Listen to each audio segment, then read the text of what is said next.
दबे हुए गला से कहने लगे, गुरुजी कुछ कहना चाहता हूं। वशिष्ठ जी कहने लगे, बेटा बैठ जाओ, तुम्हारा बदन स्पष्ट दिख रहा मुझे मलिन है, कोई ना कोई चिंता भारी है।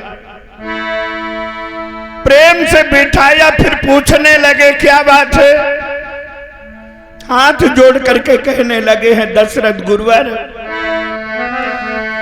अरे मेरे आंगन नहीं सनतान रे गुरुवर ने कमोए समुझइयो।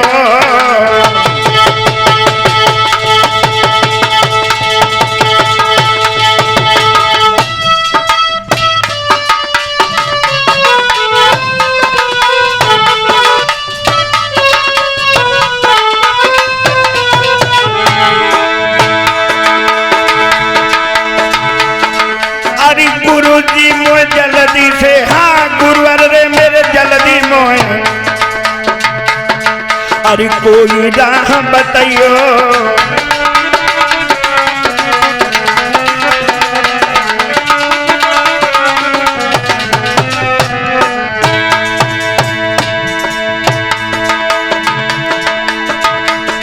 महाराज गुरुजी बेटा बाजा में और एक लाल के बिना सुनी राजधानी देगा।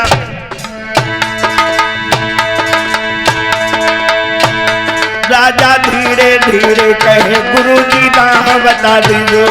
राजा धीरे धीरे कहे, गुरुजी राह बता दीजो। राजा धीरे धीरे कहे, गुरुजी राह बता दीजो।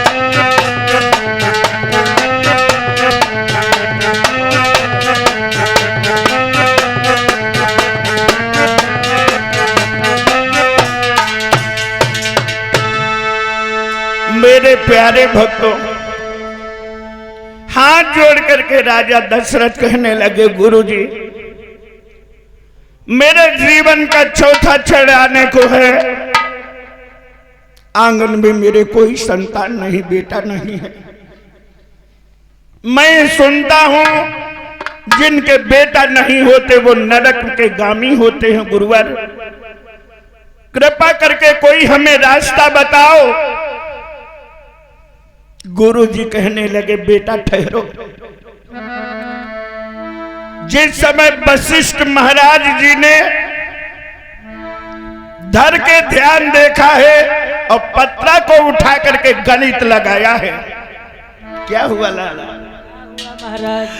जाने पोथी लाई उठाई है दबा, गुरुवर बाची सुनाई है दबा।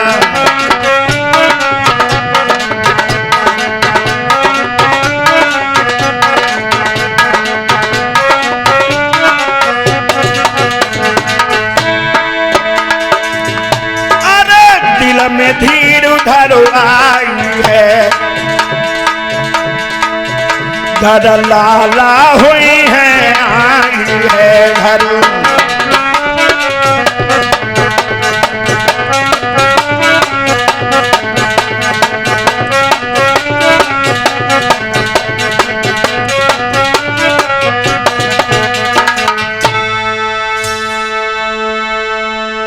गुरुजी ने जिस समय पत्र को उठा करके देखा है,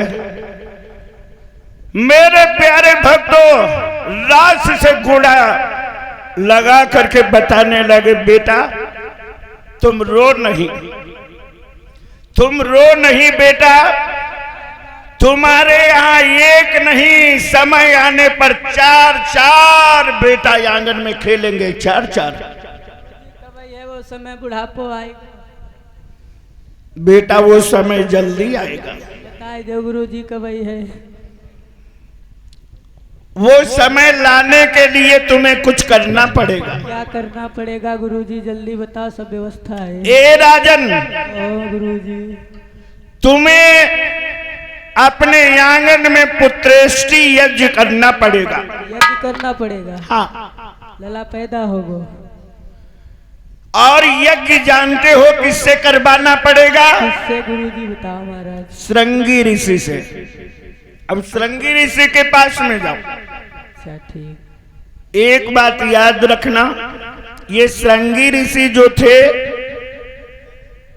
ये राजा दशरथ के कौन थे? गुरुजी। ये राजा दशरथ के दामाद थे, दामाद। भैया शंका ना के हो, सही बात ना, तुम रहो ना हम रहो ना। मेरे प्यारे भक्तों, विद्वानों का मत है सुमित्रा के द्वारा एक बिटिया पैदा हुई थी जिसका नाम था शांता, और राजा दशरथ के परम मित्र एक थे जिनका नाम था राजा रोमपाद, जो चंद्रवंशी यादव थे, और राजा दशरथ सूर्यवंशी। दोनों की बड़ी घनिष्ठ मित्रता थी।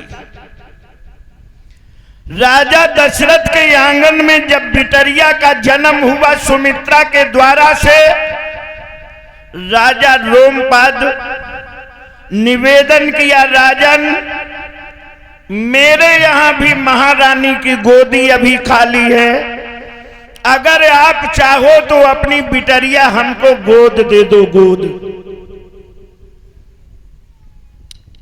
राजा दशरथ को दया आ गई, कहने लगे ठीक है, इस बिटिया को ले जाओ, पालन पोषण करो। राजा रोमपाद ने उस शांता नाम की लड़की का